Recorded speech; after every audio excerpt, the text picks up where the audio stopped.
Hey everybody, welcome to the Toy Lines podcast. This is Ian Westhoff talking to you. With me today is the man in the ethereal plane, the man in the box, Mr. Tommy Romero. Hi folks! Please pay no attention to that handsome Eternian on the screen. My camera's broken, folks. I don't know what happened last night.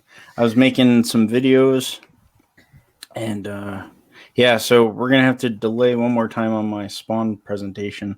Sorry, Todd. But on the plus side, he did say that they are shipping, so your Spawn figures are coming. But here's just a preview.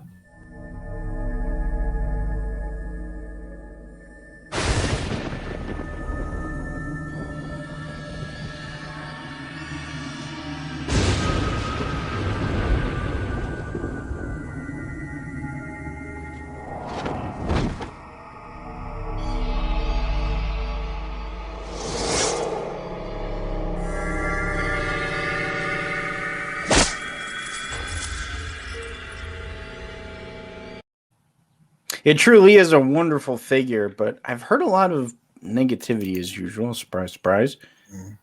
People don't like the cape. They think it's too big. They wanted soft goods. That was a complaint. Isn't the cape normally big? It is. It's huge. It should, it wraps around him. I like the cape. Although to play devil's advocate, I can understand why people would prefer a soft goods. I mean, it is very sturdy. If you could do a soft goods that big, posable, maybe that's something different with wires in it. So you probably have to have a lot of wires and key or whatever, and probably be more expensive. So, I don't know the figure itself. I think the lowest tier was like $40. So, I guess it's because possibly he draws doesn't he do really cool things with the cape? Oh yeah. So maybe that's why. Exactly. But a superposable cape would be cool. But I'm happy with this cape. Definitely. Yeah. Reminds me of Batwings. Like he can actually wrap himself up in it, which is pretty cool. That's cool. So that thing is huge. That is. That's pretty large. Yeah. But the nice thing is they also retract. Like you can bend them back so it doesn't look that big of a spread. The collar makes me think of Doctor Strange. Yes. Maybe just a little too long for Doc Strange, but it still makes me think of him. Yeah. Yeah, it's a beautiful figure. I can't wait to finally put it up. But Toy Lines is still moving to our new host. I just emailed them this morning. Cool. So, Tom, you ever watch YouTube and whatever you're watching leads you to something else and something else, and then you just wind up watching something you never thought you knew existed, and you just start watching something strange, and it's like an addiction? All the time. All right. So, I must have started out watching something about wood turning and carving wood, right? So it led me to something else, which led me to something else, which led me to, for some reason, it brought up a hydraulic pressure machine. Okay. Like a crusher. Right. And this is all done by professionals, so anybody, or we got the smartest audience, but of course, please don't do this at home. So that's an industrial shredder right there. Also very dangerous. This other channel was literally taking these things and what would happen if you put 100 tons of pressure on anything from a bag of candy to a toy. And what came up was Stretch Armstrong. Now, I never had a Stretch Armstrong. I knew of it, of course. It came out in 1976 from Kenner. It was about 10 inches long. And his history, it's vaguely interesting. It cost $11 to buy in a store. And Kenner made over 50 million on this one toy. You could pretty much, I believe, stretch into about 4 feet.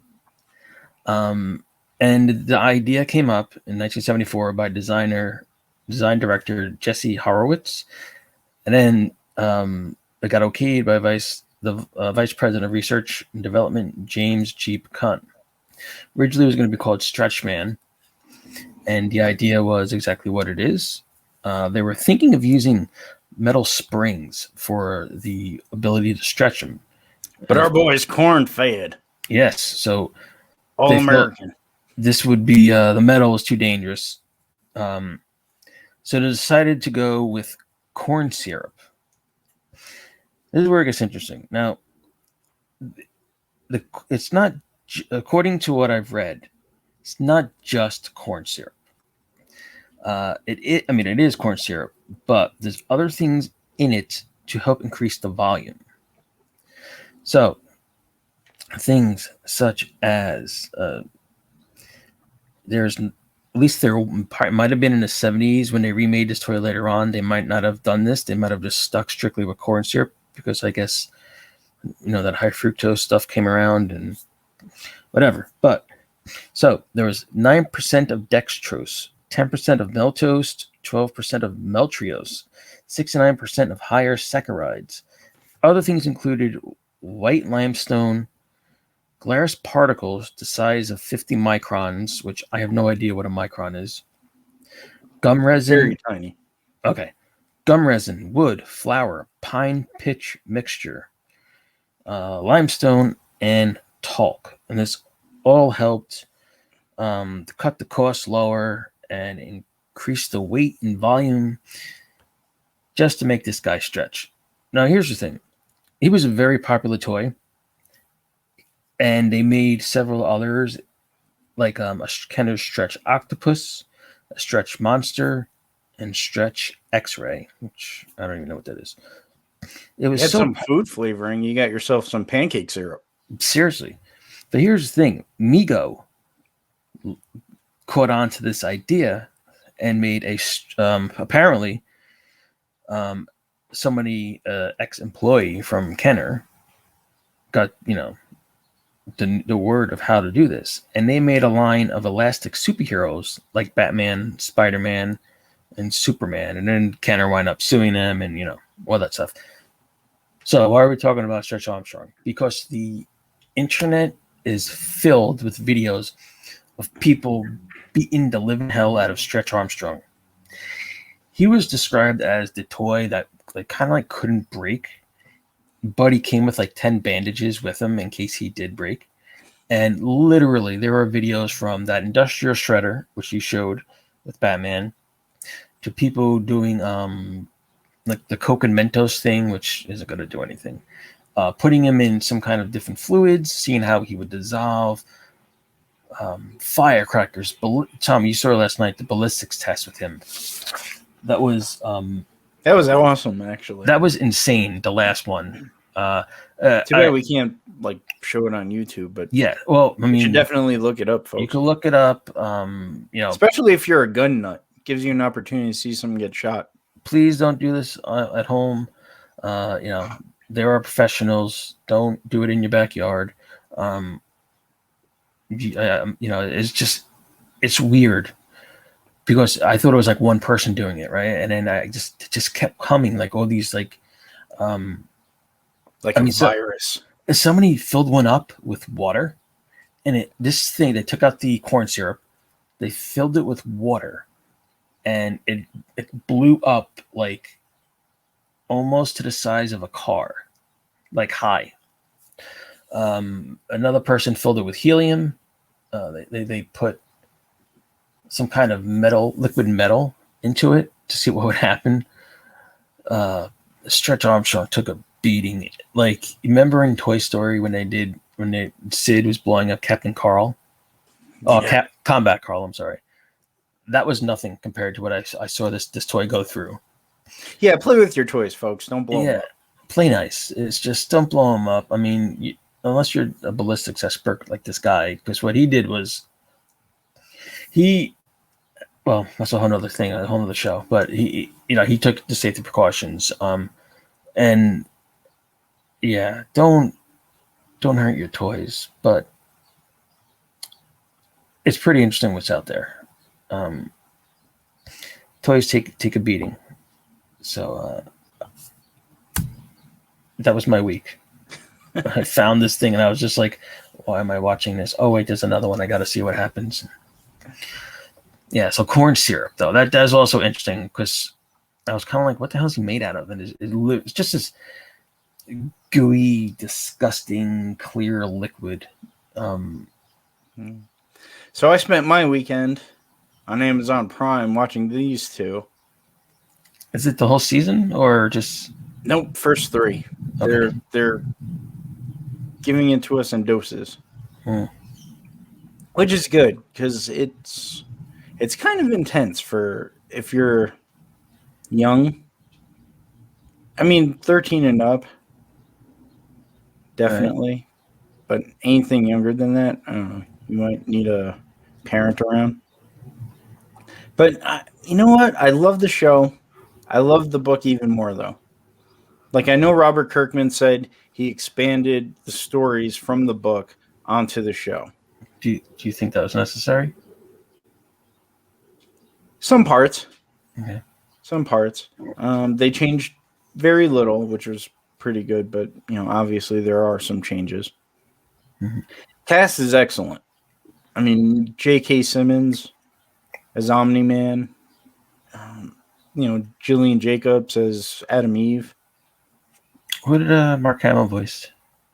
He was the tailor. Was he in it? Yeah, he was probably in it already. Yeah, he was in the second episode. Okay. Yeah. But excellent show. Highly recommend it. If you're a fan of, or even if you love animation, don't know anything about Invincible, great jumping on point. Is it 2D or computer? 2D. Oh, nice. Well, I mean, some of the background. I mean, it's probably done on a computer, right? Maybe drawn on a computer. Yeah, it's not like a CGI, right? It's not like vintage. Although, like when they're flying, the sky in the background is very realistic. So that's probably CG. Yeah. Interesting. But the nice thing about this is also, and I'm hoping it does what The Walking Dead did, brings people to start reading comics again. Because it's a great show. I mean, you don't even need to know anything about the characters.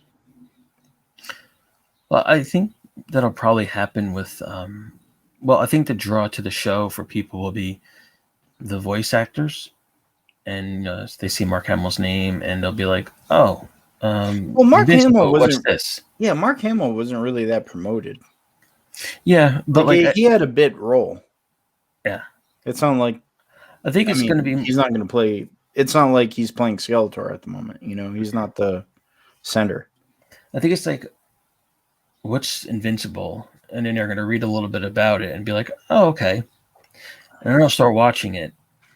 And then when they see the level of intensity of the show, because it's not like your average superhero show. No, it's more extremely intense, extremely visual.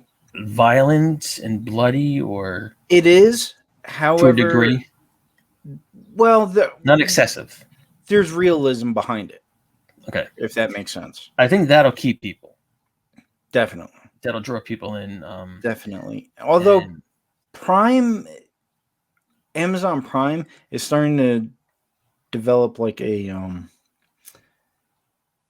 like this is the place to go to for realism for superheroes.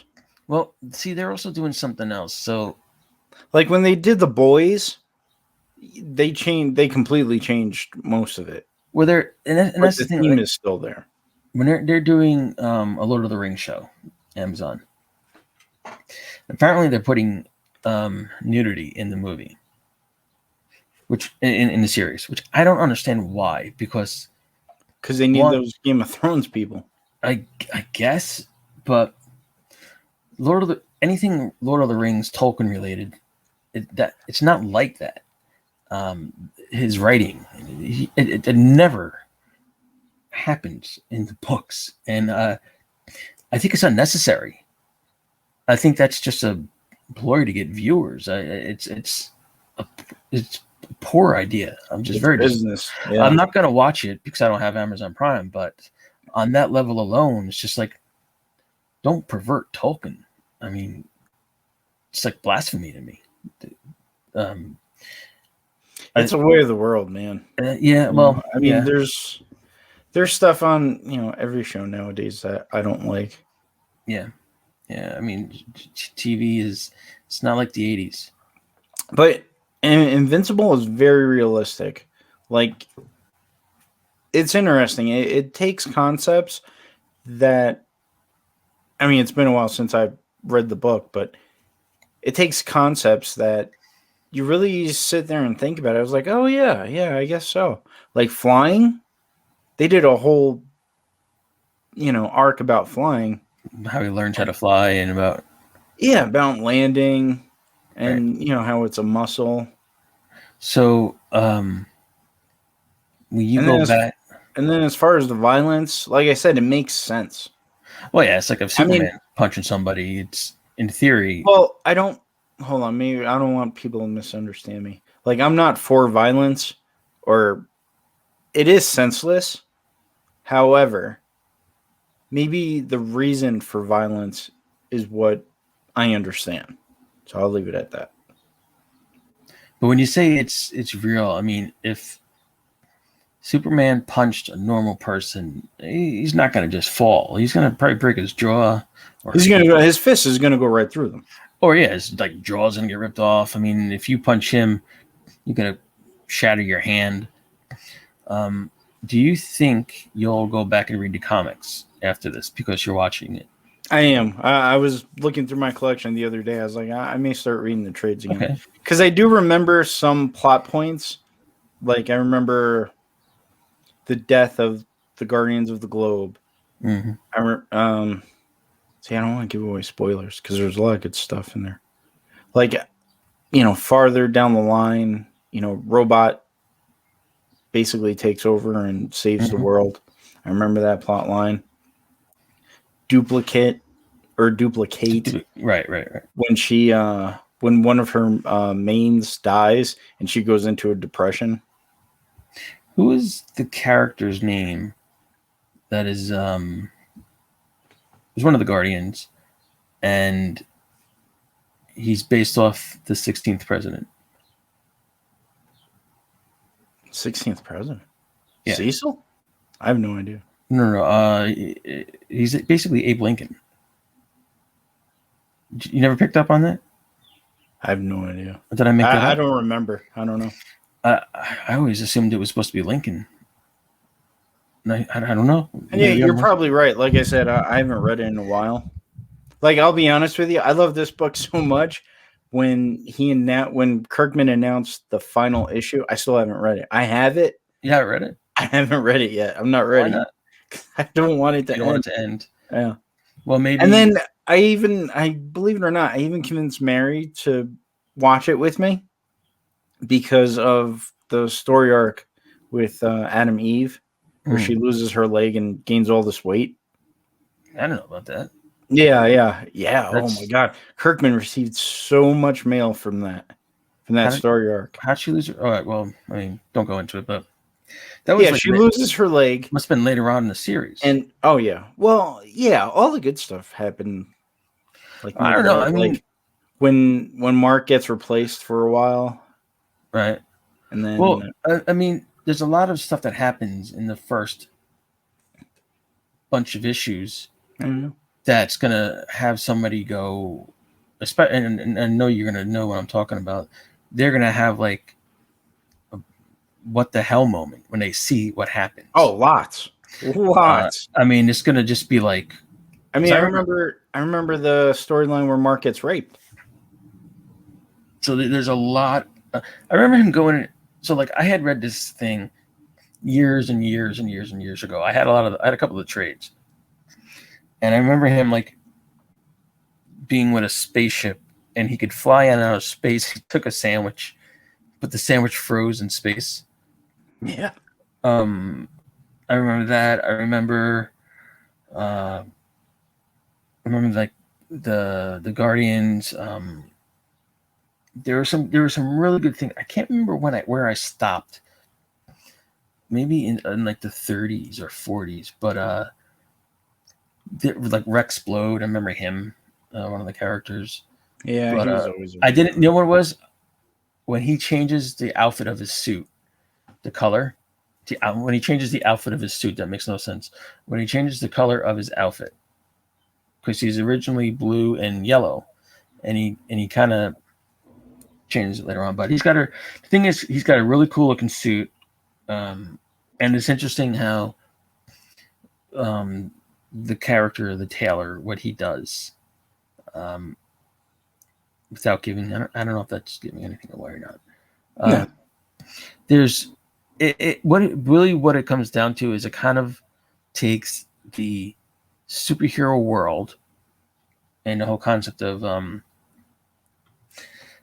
suits and power and hideouts and secret identities and, like you said, flying and muscles and this and that and punching. But it brings it up to a new level. Like this isn't Superman or Batman. Like no, it kind of makes it realistic in a way, right? Like I was if you needed thinking, a suit, where do you go? You don't just make it on your own, right?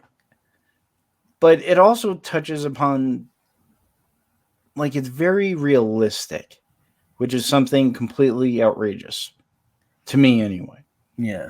Like, you see Superman, and he does good just for the fact of doing good. Like, all these guys want to be superheroes because everybody wants to help, everybody wants to do it, but they're facing crisis that, I don't know, since Alan Moore, maybe Frank Miller has touched on, but not to the lengths the show will go to. So, do you think the show puts it in a sort of reality in a way of its own, in a real world sense? In a way, then, we'll use Superman as an example because people haven't seen the show yet, but they haven't gotten to some of these things. If Superman was to go through, all the intensity that the hero Mark Invincible goes through, he would probably have PTSD at a young age. Oh, totally. And like after that last issue or the penultimate issue, I'm sure. Okay, so I don't want to. All right, spoilers. Super spoilers, folks, if you don't want to know. Mark becomes a king to his home planet. Does he really? He does. Now, I'm sure after everything he's experienced with his father, all the wars he had to fight, yeah, he's part human. So, yeah, I would assume he's got some super, super psychological problems ahead of him. And you would think in any comic book, really any superhero, and they don't touch upon that, but like Spider-Man, obviously Batman, but these heroes would have some kind of PTSD or something, especially for every time they got to save the whole city. They have their rough days. Peter Parker. People always say, "Oh, I don't read Spider-Man because he's depressing." Maybe there's a reason why. He's really who's. Yeah, well, I thought that was the whole appeal of Peter Parker. I'm gonna bring it back, folks. It was 1990 something. I was in high school. I was getting on the bus to go home, and the bus driver was reading a comic book. Actually, I had to approach him, and he was reading X-Men, and we started talking. And I was like, "Do you like Spider-Man?" And he's like, "No, I don't like him. I kind of find him too depressing." I was like, "Oh, all right." Now, I always took the thing like Stan Lee said. The one thing about Spider-Man is he's kind of he's Peter's terrible with money. Let's face it. He's broke. He was a nerd. He got bullied. He doesn't really seem to win. He's kind of got the human experience when he's Peter Parker. When he's Spider-Man, it's you put on that mask and he comes out of his shell. That's when he makes his jokes. That's when he when he's a bit more out there or outgoing, so to speak. But he's got like the death of Uncle Ben. He's got Captain Stacy. He's got Gwen's death on him, and I'm thinking every so often he's probably popping something to chill out or speaking to somebody, because just he's not the type of guy, it seems, to just be like, wow, my Uncle Ben died. If I tripped that burglar, if I did, if I tripped that guy, my Uncle Ben would still be here. You see, that's why to accept it, I think it still bothers him. Of course, but that's why when he married Mary Jane, that's why that worked for me. Because now he's got got someone to confide in him that's on his level, and even his friendship with the Human Torch. I'm sure maybe he might have mentioned it to him. Yeah, well, that's the thing too, that Quesada, I personally feel when they did the whole one word day stupid thing, just ruined it. Yes. But here's the thing, I believe, Spider-Man grew as a character when he got married. If you didn't want that, then honestly, what you could have done was have one book where he's married, an alternate book where he's start a whole new Spider-Man book, issue 1, that takes place when he's still single, and they just don't connect. You don't need to cross these books over all the time. I know they had the book that came out where he's married and MJ has powers and their daughter has powers, but they ruined Spider-Man for so many people when they did that. I was so disappointed, and I was buying it at the time. I was buying the book. I wasn't buying the concept, I'll tell you that. And I was just very disappointed in it. But now we have Invincible. You have Invincible? I'm just here's my thing. If you're trying to get into it, it's super, super realistic. You lose. My point was, you lose that aspect of heroism. You lose that aspect of. You mean like after a while they do? No, what I'm trying to get at is, all right, so you go through the trials and tribulations, but at the same time, you sort of lose the reasons why you do it. You're more concerned about your public image or something? No. You're more concerned about you overall. Like with Superman, it was always about selflessness, kind of like a gravitas. Like, I have superpowers. I could do this. When you bring it down to reality, it seems to me, this is great. You're helping people. But at the same time, it's like a smack in the face. Like, you're given superpowers, so you kind of have to. At least that's how I'm taking it. But on the plus side, we are getting some pretty good action figures from the show, from Diamond Select Toys. There's Omni-Man and Invincible. No, is that a... These are the ones that are coming out in July. It's not a spoiler, right? If we say that's the father. No, this was... No, they... First scene. I've always thought... So, we got Invincible here on what is my left. I guess everybody's left. But, like, his outfit, it kind of has the eye design. The symbol of an eye. Have you ever picked up on that? Like, for a while, I was like, maybe I should ask him, is that for Invincible or is that for Image? I think it's for Invincible, but I always assumed it was for Image. Yeah. To be honest with you. I always thought it was an Image thing, but I think it's because of Invincible. Because that's his character, that's the name. Right. But it's a cool looking suit, like the blue and the yellow. Yeah, Corey Walker designed a great color scheme. You can hide the eye. As I've said several times, it pops. Omni-Man's is more... I don't want to say dull. I'm looking for a muted coloring. Okay. Right? So it's which actually, I don't know if this is even true or not, but I'm just thinking this now. Their color schemes could be playing off the character. his is so vibrant because he's young and he's new, and Omni-Man's is kind of muted and dull tones, maybe because he's hiding something, or he's grown up more and he's not as like new to the whole saving the world kind of thing. Right. Or I'm just making this up as I go. I don't know. But they're nice. Here's my question. I don't mean to pick. Oh, that's a terrible picture. But here's the McFarlane version. Mm-hmm. This was an okay figure. It was tiny. It wasn't, not like these 6-inch giants, but it was good for the time. I don't know why McFarlane didn't pick up again. Maybe he felt, done it already.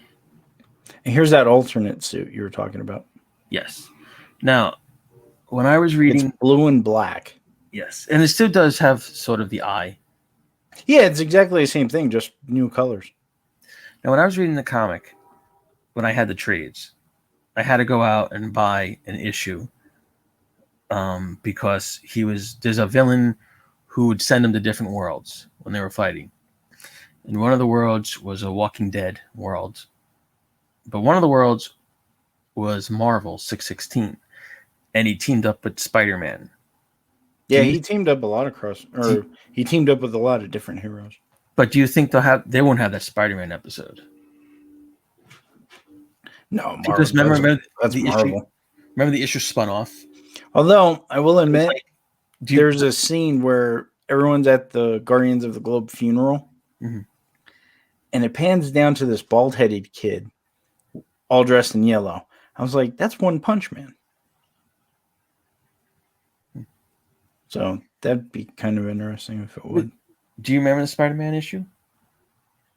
It was like Marvel team up or Image. Yeah. But do you remember So when I was first reading the Invincible trade, I was like, "Oh, well, Webb, he must have went to see Spider-Man," and then I found out he actually is in the Spider-Man comic. I was like, "Oh crap! Now I got to track this issue down." And I was able to, and I used to keep it in my trade at that page where it was.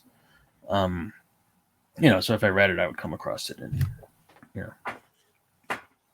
Nice. Yeah. So Invincible, give it a shot. It's a heavy dose of superhero reality. Definitely more than the comics. Interesting. Yeah. Robert Kirkman, he's talented. We gotta get him on. Yeah, I'd love to pick his brain.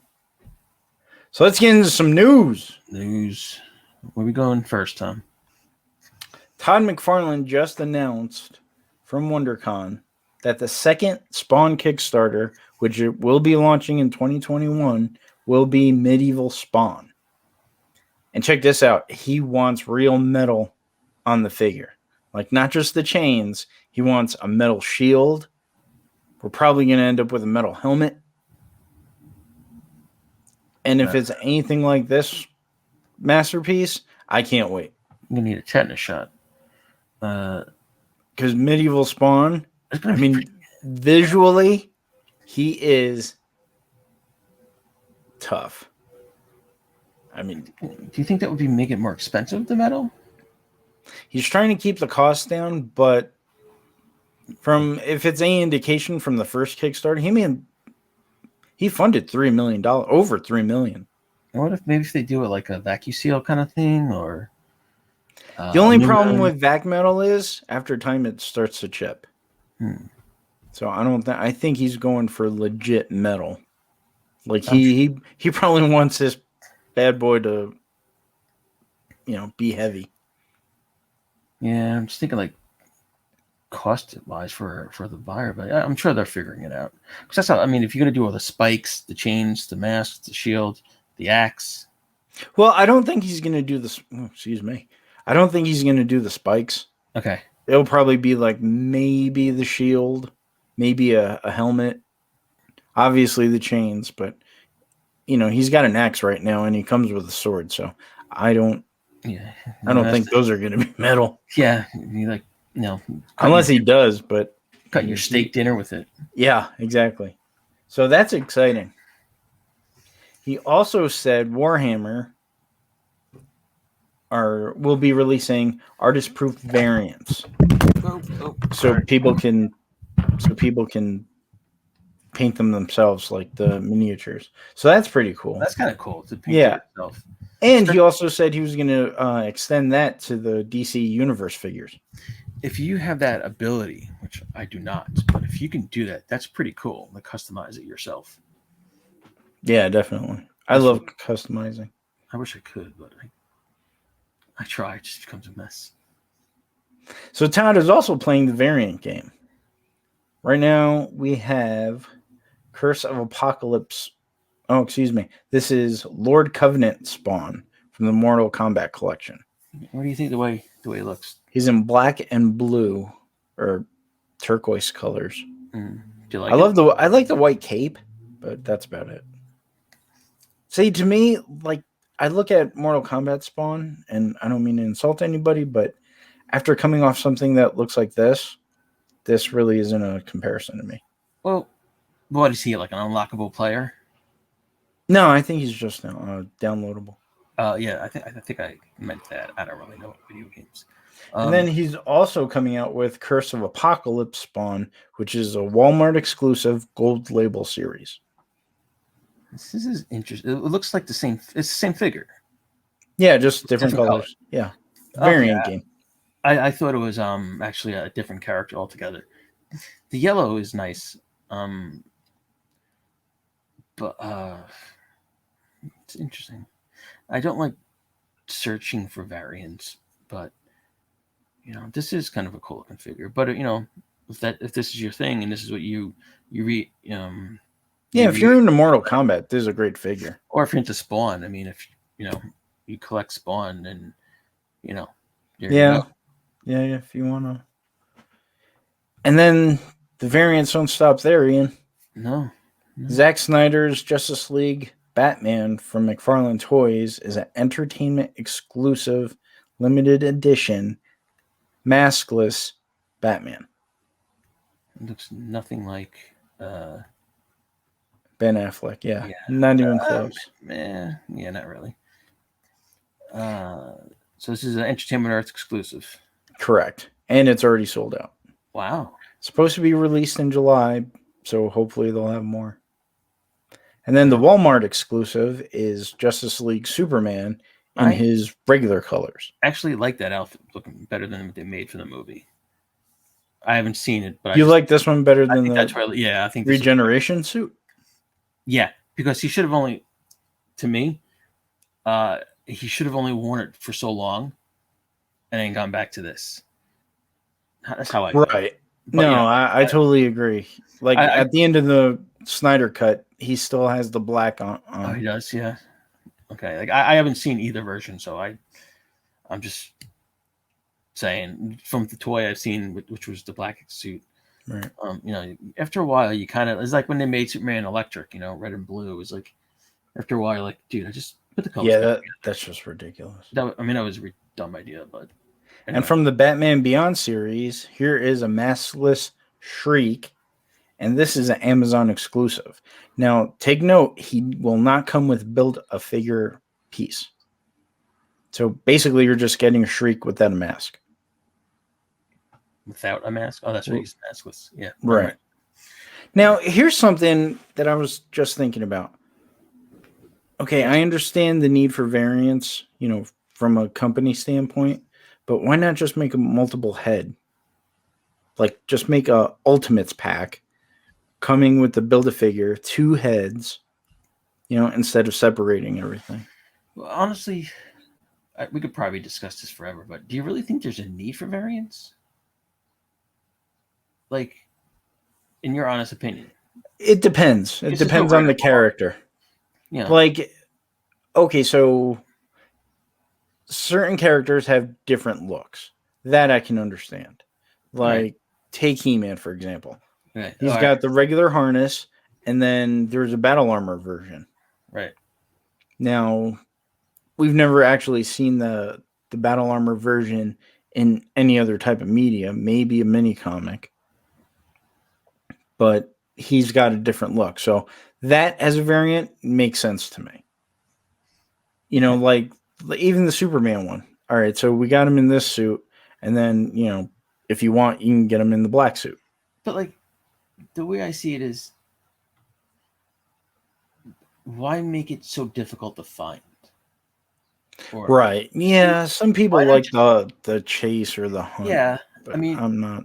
honestly, back in the '90s when Star Wars was being released again, the biggest problem was finding like a Princess Leia and that was in that case because there was less in the case per other characters. And that was kind of like finding the chase figure, And now the variant thing or exclusive takes it to a whole new level. Instead of putting the same Luke Skywalker on a different card, I would rather them make Luke Skywalker in those different outfits from the movies. Just using him as an example, same thing with He-Man, for example. I would rather just see that character in those released in the store where I can buy them instead of having like try 50 different stores, or I have to make a shopping list of like, okay, I gotta go to this store to get this figure and then this store to get that one. And I gotta go online to get this one. Not that I collect or anything, but that was always a headache to me when I was collecting. And here's another variant, Walmart exclusive. It's Cyborg with the helmet. When he takes off from the Snyder cut. Yeah, he just. I didn't see it. Actually, honestly, I thought it was Ultron at first. To be honest with you, I was looking. I was like, "It's not Cyborg, it's Ultron." And then you said it. I was like, "Ooh." Yeah, he really doesn't look like Cyborg. But... No, not at all. Not even, yeah. And he looked much thinner in the movie, actually. And then also from McFarlane Toys is the Last Night on Earth Wonder Woman with the Helmet of Faith. These Wonder Woman figures are pretty incredible from McFarlane. Is he going to do a Flash figure? Or did he do a Flash figure? He's done multiples. I don't know which one you're talking about. Like Wally West or Barrett. He's done a Flash. Oh yeah, he's done the regulars. He's done. Yeah, there's a couple of Flashes out there. Well, we were talking about the one with the lightning bolts. Yeah, that's right. Yeah, no, it would be interesting? A '90s version Flash, in that outfit. But what is it? What do they call it? Frocked. Like you want him to have a flock suit? Yeah, because when you look at that suit, that's what it makes me think of. It makes me think of like that kind of material. I know that's stupid, but well, maybe this will be up your alley. The Mezco 112 Justice League pack. It's a steel box and will include Flash with armor plates, Black Superman, or Black Superman's suit. Black suit, excuse me, and Ben Affleck Batfleck. Now, I'm going to be honest with you. I don't like any of these figures. I didn't see the movie. I just have no interest. I don't like them. But I really like the Flash, but I really don't like that outfit for the Flash. Because of the armor plating? Yeah. And you know what? I mean, that's a nice pose right there. But I did go and watch that scene you were referring to last week. Oh, okay. And I was just like, and they might have cut it, the one I was watching. But it was just like ridiculous what I was watching. That's how I felt. I know you liked the scene very much. With the hot dog? Yeah, I was just like, yeah, that brought me out of it, but I still liked it, and that's fine. Like like something different. But it was just incredibly weird to me. But yeah. So this version of Flash, apparently, a lot of people have been giving him some flack because of the armor plates. They're like, oh, we could see the joints. You couldn't do that before in a Mezco figure, but. This is a well rendition Flash. It does even looks like him with the helmet on. It does. Yeah, I mean that's pretty impressive to do. For plastic, it's like to make it look like the actor under the. So he comes with 5 Speed Force Lightning attachments, 7 interchangeable hands, 2 heads, and the usual Mezco stand. The what did you call it? The lightning what? Speed Force. Lightning? Yep. That's a cool thing to have. Yeah, it's those little. Well, McFarlane did the same thing, Yeah, except his was attached to the figure. It's a cool idea because when in the 90s or the 80s, you had your superpowers Flash. There is no lightning to streak off of him. I never thought about it actually back then, but I like that. I like that that's a nice little addition. It's a nice touch. And then Batman, he's coming with everything. Grappling hook. Open grappling hook. Batarangs. 3 grenades. Parademon rifle. 3 interchangeable heads. 7 hands. And a stand. And his cape is fully articulated with the wire. That's nice. Our man Kal-El here in his black suit. Ravishing. 3 interchangeable heads. A mother box. Light up features. Probably on the mother box. Yeah. Light up mother box. 6 interchangeable hands. So once again, Superman doesn't get anywhere near as much love as anybody else. Do you think those I-beams are connected to the head? Yeah. Did it come out? Right. I preferred if it came out. So the box set, $260, and you're going to have to wait a little bit. Early 2022 will be the release date. Wow. But they are up for pre-order right now on Mezco.com. All right. And then also from Mezco, 5 points Popeye. Also with Rough House Cafe. And olive oil, Bluto or Bruto, whichever one you want to call them. I think there's a difference. I don't remember what it is. Yeah, I've never heard it. But you think they'll be doing like Wimpy and the rest of them? I'm sure. But Popeye's pretty short compared to everybody else. Yeah. Olive oil. But he's the strongest. No, to the finish. When he eats his spinach. When they made that movie, was it Shelley Duvall? She was great casting for olive oil for the live action movie. Definitely. Like, I don't think there's anybody you can cast. Well, I feel the same way about Robin Williams. Yeah. I mean, it's almost like they were born, and it's a shame it didn't do as good as it was supposed to. Well, they hoped. Still missing from Disney Plus. What was it? A Fox movie? No, it was Disney. Disney put that out? Yep. Are you kidding? Nope. It says it right in the credits. Really? Yep. That is so interesting because I never knew that. And I have like a ton of Disney books. I've never seen any reference to it in any of the various books. I'm going to have to look that up. That's very interesting. Why not? I have no idea. Put it on Disney Plus. So the 5 points Popeye box set will include Popeye, Olive Oil, Bluto, and Rough House.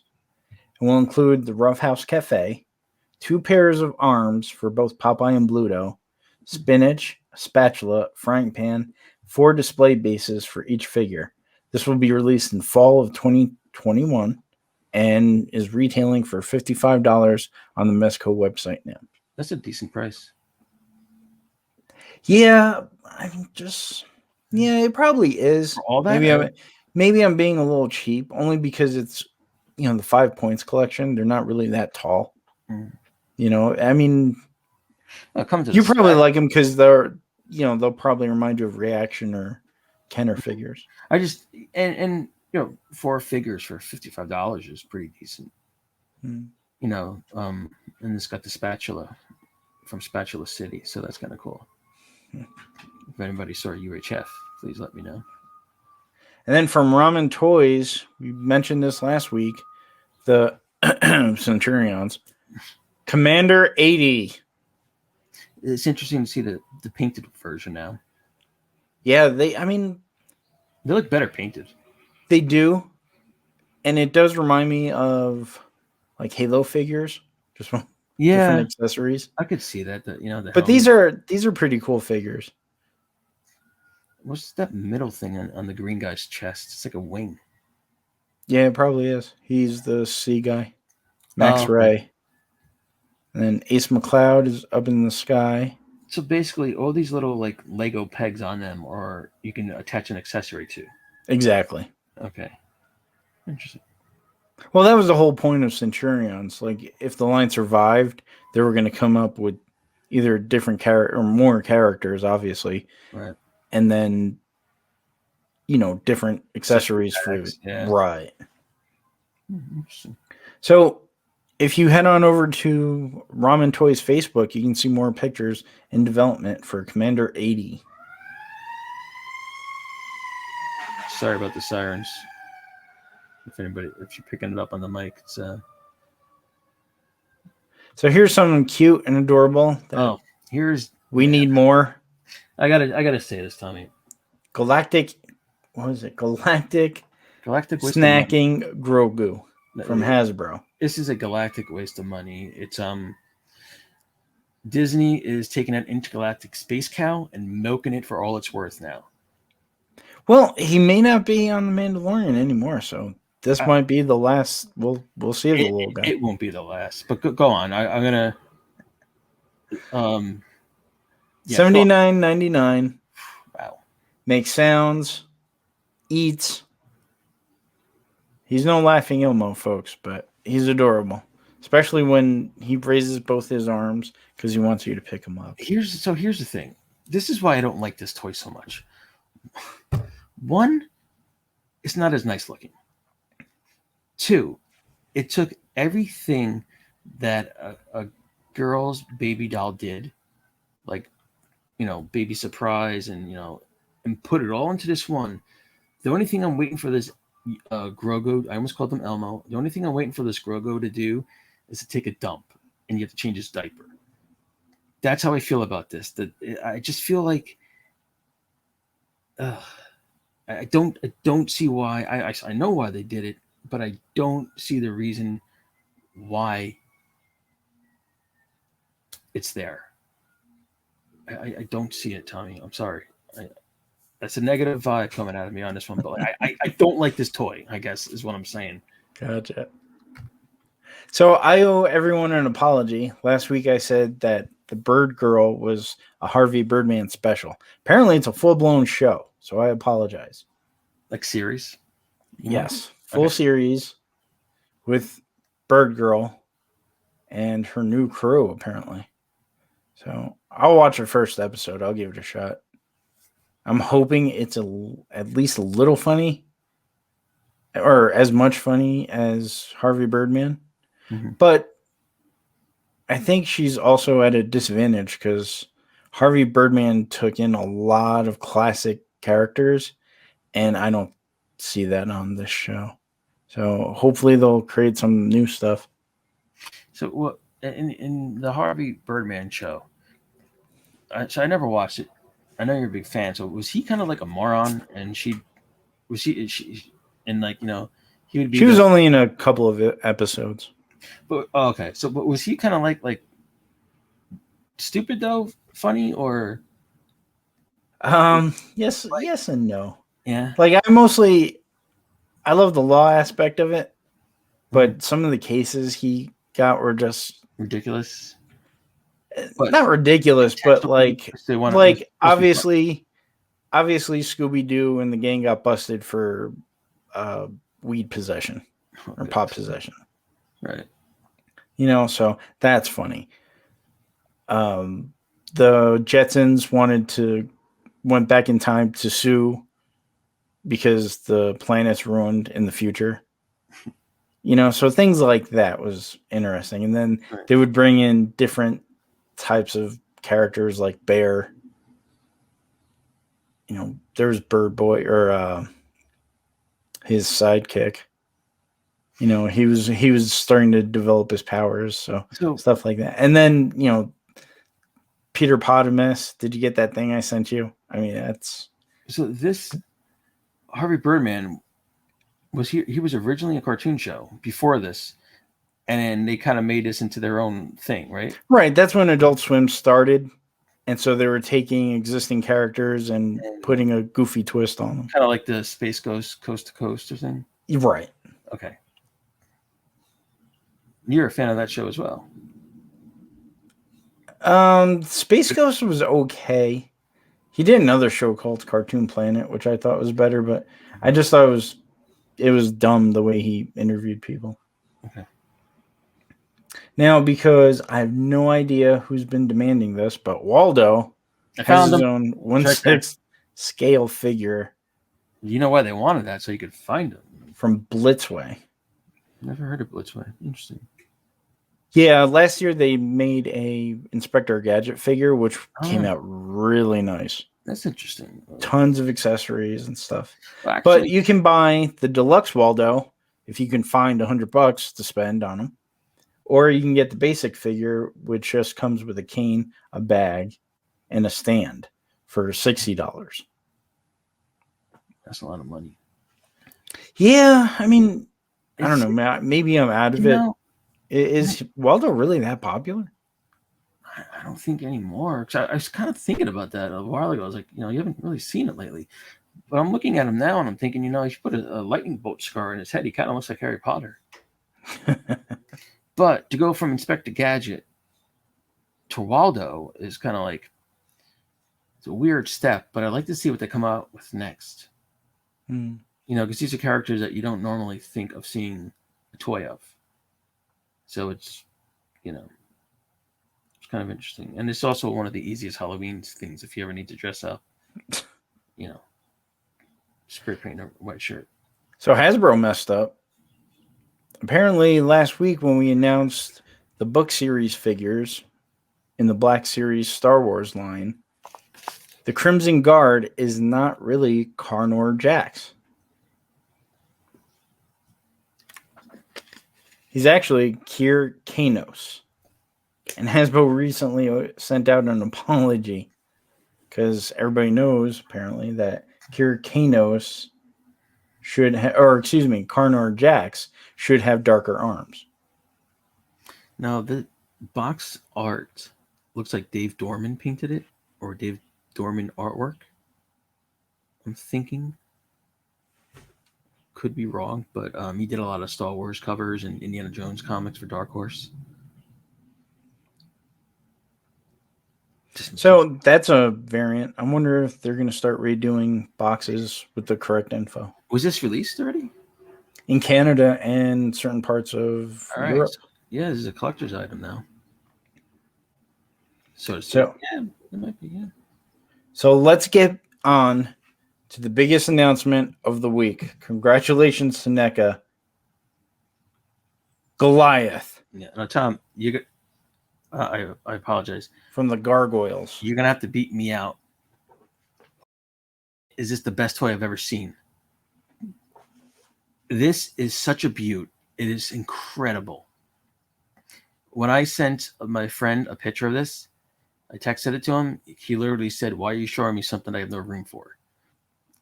This thing is so just beautiful and articulated and gigantic. 8 inches tall. And like a 16-inch wingspan. He's articulated in the arms and in different places. The wings are articulated. He's got a second face. The tail's articulated. Second face, a book, and the jalapeno, which we don't know why, but even the loincloth looks like it's almost made out of real leather. It's such a nice looking toy.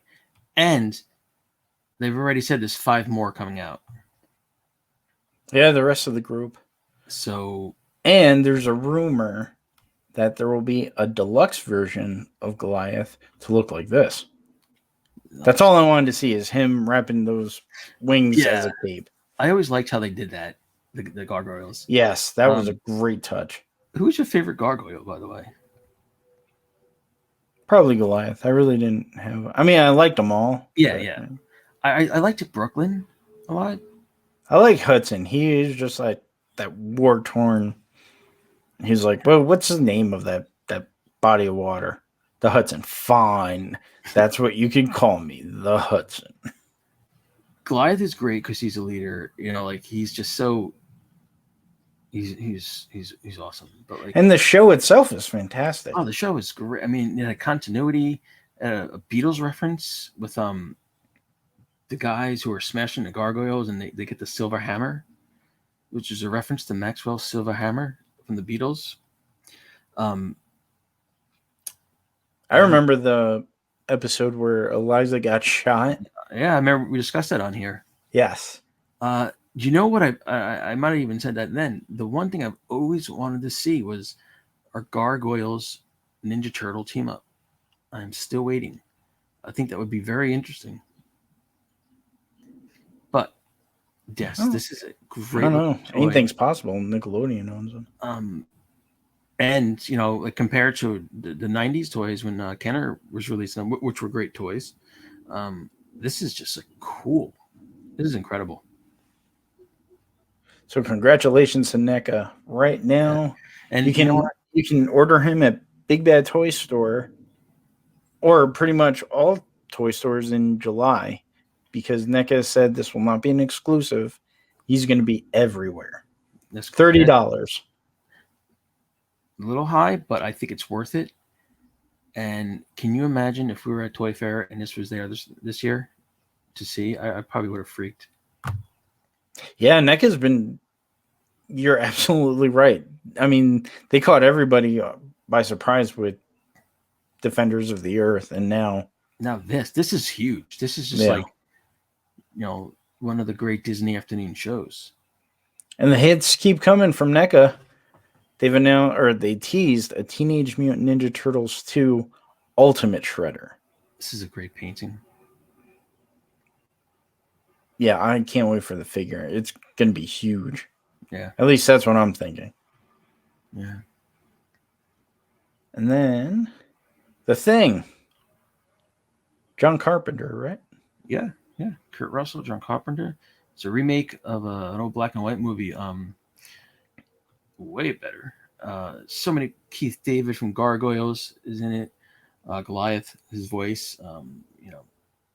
Kurt Russell, who just turned, I think, like 70. Great movie, great special effects. Still holds up. And the figure's going to have multiple heads, goggles. Not that many, though. No. That's what I asked you yesterday. I was like, are they really putting out all those heads? You're like, no. Well, it's the same head. Yeah, you're like, no, stupid. It's just a different angle of it. Yeah, this is a cool toy. Kurt Russell's awesome. Yeah, 3 heads, bottles, shotguns. He's going to come in, the usual NECA greatness. Blowtorch, leather jacket. And also from NECA, animated foot soldiers. Multiple heads, multiple weapons, guns, knives, spears, and a fan. In case he gets hot. These are guys like you'd want to get a bunch of. Well, yeah, it's a little army builder. Yeah, it's cool looking. And then Falcon and the Winter Soldier from Bandai. Not really impressed with these guys, unfortunately. Looks super pissed, to be honest with you. I mean, I know he's got a lot of issues, but this toy looks like he's pissed off. Well, he's got settles to score, or scores to settle. The shield is very nice looking, and his outfit kind of reminds me of the '90s X-Men. Yes, but it's an interesting looking figure. It is. They should have taken a picture because I wanted to see. There's pictures of him with the arm, but I wanted to see more of the arm. So $80. Good point. And he will be coming out with his partner, the Falcon, in August. So and the Falcon, $130. Oh my Lord! But the wingspan looks beautiful. I mean, this is a great figure. This looks really nice the way they set it up. Doesn't look anything like the likeness is a little bit off. Yeah, I mean, the shot's not as close to the face, but $80. I was thinking is a lot, and then $130. Those wings better really fly for that much. It comes with a little red bird.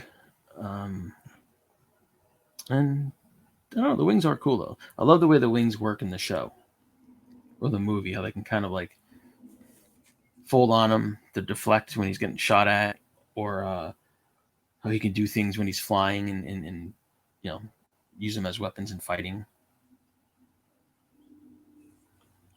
And Bandai is starting a new collection of figures from Stranger Things. Their first one is James Hopper. Very nice. Seven's adopted father. In Russia, from the looks of it. Because this would be from the end of season 3. 21 points of articulation, 7 inches tall, $65. He's coming out in November. Just in time for Christmas, folks. I can't wait for that show to come back. Let's see. And then Fresh Monkey Studios has been teasing us about their Cops line. Here's Long Arm, concept design. Cops and Crooks. The old Hasbro line. Was it always called Cops and Crooks? Or is Yes. this one? Okay. And then here is Bulletproof. They look like muscles. Yes, they're very blocky. Yeah. I mean, I like the detail, but they're a little bit higher than an inch. They're not even posable. No, like I said, they're basically muscle figures. Yeah. And then they'll be released in 2021. So far, we've seen Long Arm, Bulletproof, Dr. Bad Vibes, and the Big Boss himself. Is that a ferret with a Yes. metal spiked armor? Yep. Okay. Yeah, you don't mess with him. No. The ferret or Big Boss? Which one? Both. Super 7 has announced as part of their Super Cyborg Sound Blaster. Now, this is deep cuts for you Transformer fans, because Sound Blaster is really the resurrected Soundwave, just with a different color scheme. So I'm pretty sure I'm right about this. So Blaster, the Autobot, and Soundwave got into a battle on Transformers Headmaster series. Essentially, they both killed each other. Soundwave comes back as Sound Blaster. Blaster comes back as Twin Cast.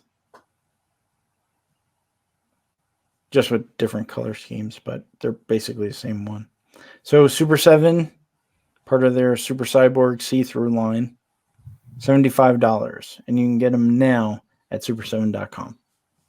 He's part of the see-through line? Yeah, that's not what. I'm sorry. I was thinking. Yeah, no. I'm sorry. I was thinking of the clear plastic ones, see-through like that. Never mind. Edit that out. And so the Soda Vinyl Rocketeer. I love the artwork on the can. The figures themselves, for all the Soda figures, are a little goofy looking, but there's only 3,000 of these made, and most likely they're probably gone already. But is there actually soda in that can, or is a figure in it, or am I just being stupid by asking? I think there's actual soda in it. Really? Okay. At least from what I was told.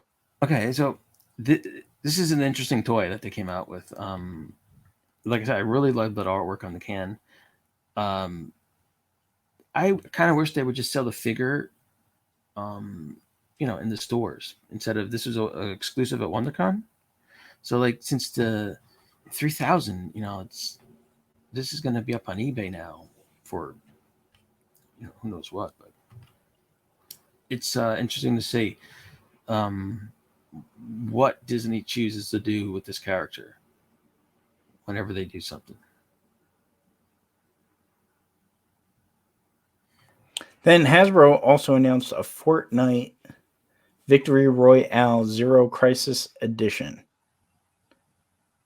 Double joints. Great looking figure. never played Fortnite, but Neither have I. he's a pretty cool looking figure. It's coming out 2022. So next April. It's like an umbrella or something he has. It is an umbrella. Oh, it is. Okay. Apparently, he can use it to glide, and $40. So he's Mary Poppins. I don't know who's babysitting or saving, but With the umbrella, like, I'm Mary Poppins, y'all. Sorry. And now some movie news. Pierce Brosnan is going to be Dr. Fate in the What do you think of this, Tom? Black Adam. He's a great actor. He's in Black Adam? Did not know that. Here's what I think. Dr. Fate's cool looking to begin with. Pierce Brosnan's like a really great choice. He's a good actor. There's a good picture of him too. I like his hairstyle. I kind of think they went the Benedict Cumberbatch level on this. They were like, okay, this is our Doctor Strange guy. Who could we get to play him? And he's a good actor. So I kind of think that's where they went, but I think it was a good choice. And then Batwoman was saved from cancellation, probably because of this announcement. Kate Kane has been recast with actress Wallace Day. She'll be taking over the role from Ruby Rose, who was the previous Batwoman. So this is the third actress to play Batwoman. Well, the current actress she is Batwoman, but she's actually a different character. Right. But yeah, okay. So, but the Batwoman itself, yes, but the identity of said character is a different person. She's going to be playing what Ruby Rose played. Correct. All right. Who knows if this would even do any better? I haven't seen the show, so I couldn't even tell you. It's like I saw the Ruby Rose one. I don't know. It looked very low budget. I don't know if the story was any good. I don't know. Just it seems to me like I think Gotham was the only successful Batman series spinoff. Birds of Prey failed. Yeah. I think Gotham was the only one. So I just want to thank a couple of our new subscribers, Erica Black. Oh, I hope I'm pronouncing this right. Erica Black, Zettel, and Craig Speck. Thanks for following us. Thanks for joining. Thank you. Thank you all for supporting us in this. We really appreciate it. We've been seeing the numbers grow. So thanks for joining us. We hope we're not letting you down. Yeah. Hope we're not boring you or I'm not too annoying. So thank you. Even if you're listening on a podcast, we're on all platforms. Thank you for joining. We hope we hope we're educating and entertaining. Maybe a little goofy. Probably more goofy than the other one, but before we go, Tom, for you Rocketeer fans, Dave Stevens fans, the Rocketeer Trust has released a a rarely seen piece of Dave Stevens art called Jade. This is available on Etsy under the Rocketeer Trust. I have a logo, a picture of it up on Rocketeer Radio, but you can get it at Etsy under the Rocketeer Trust, the official Rocketeer Trust store. So for you Dave Stevens fans, check it out. Thank you to Brian Salvatore for our opening and outro music. #collectors helping collectors. If you're looking for something or if you're in the market to sell something, check them out first. Let's beat those scalpers. Thank you to Scott Knightlick at Spectre Creative. We are now on YouTube, obviously, if you're watching this. But if you're not, give us if you're curious to see what we look like, except for today. Yeah. Please subscribe on YouTube. Hit that bell. Please tell a friend. Join the conversation at toyspodcast@gmail.com. Leave a comment. We've been answering pretty much all of them right now on YouTube. We are all on your favorite podcasting platforms. Please subscribe, give us a rating, or do all. Please enjoy our newest podcast, Rocketeer Radio, with your super host, Ian Westoff. Thank you, sir. We just released the newest episode, which is an interview with, movie Disney Imagineer, comic artist, William Stout, the nicest man, a personal friend of Dave Stevens, and we discuss his friendship with Dave. Just a really great guy. So that's out now. Just went out last night. So you can download it if you like and listen to it. And as a tease, we are going to have another interview coming in a couple of weeks or so. This is Rocketeer Royalty that we're talking. And I'm very much looking forward to this, doing the interview and having everybody hear it. So thank you for everybody who's listened to the show and who goes to who goes to the Instagram account and likes the pictures and checks things out. I truly appreciated everybody who does listen and go to the page. So thank you. And of course, we have the great Tom with People of Eternia. And this is, I say it all the time, but when there's something about He-Man, this is the guy to go to. I could tell you, we go to Toy Fair and probably half his day is answering my questions about He-Man when we see something. Tom's knowledge, bar none, and what he's doing on his show, the guests he's getting is just excellent. So if you're a He-Man fan, definitely tune in. Thank you. You're welcome. Yeah, we have some great guests right now. We just released Tim Seeley, who has written not only mini comics, but also mainstream DC comics about He-Man. He's the only writer to achieve that. But here's the real man who is a He-Man expert, the toys of He-Man and the Masters of the Universe from our friend Pixel Dan Erdley. Still available. There's some copies left if you're interested in getting not only his book, but the compendium supplemental. If you log on to thepower-concon.com, you can purchase both of these fine books. But if you're only interested in the toys of He-Man and Masters of the Universe is also available on Amazon. So good luck. I can't wait for that book to come out. Is it next month? April, yeah. Okay, coming around. And speaking of April, our friend Rob McCallum will be launching his Kickstarter on April 6th, Faking Filmation, the story of one fan's hope to make a Filmation He-Man cartoon. And it also gives us a whole history of the animated background, especially when people started carving cartoons on walls. So follow us on social media, Twitter, Instagram, @ToyLines, and you can find us now on Facebook @ToyLines. I'm Tom Romero.